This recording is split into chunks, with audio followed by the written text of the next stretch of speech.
The Labour Party team is spending the next few years talking about our record in government is going to stop this opposition from holding them to account. They are dead wrong.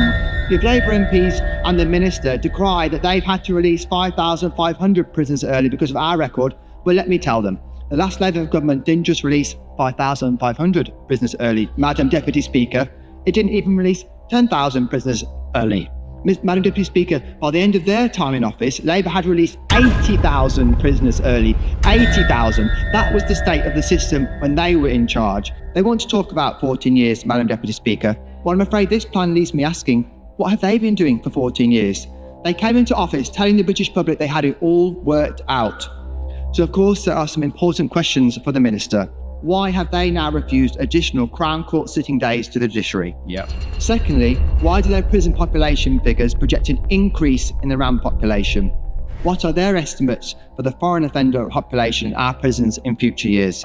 Madam Deputy Speaker, they blame us for their early release when it was nothing compared to the scale of early release they themselves oversaw when they were last in office.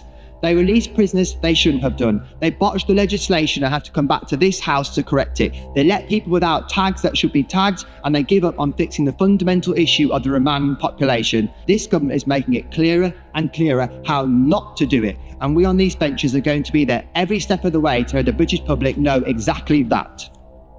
Minister. Well, Madam Deputy Speaker, yet again, zero humility from the people who put us in this crisis.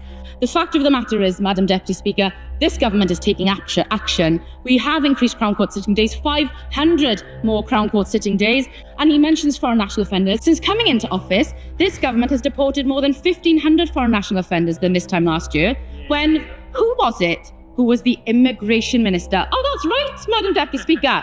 It was none other than the Shadow Secretary of State for Justice himself. So if it was that easy, why didn't you do it after 14 years in government?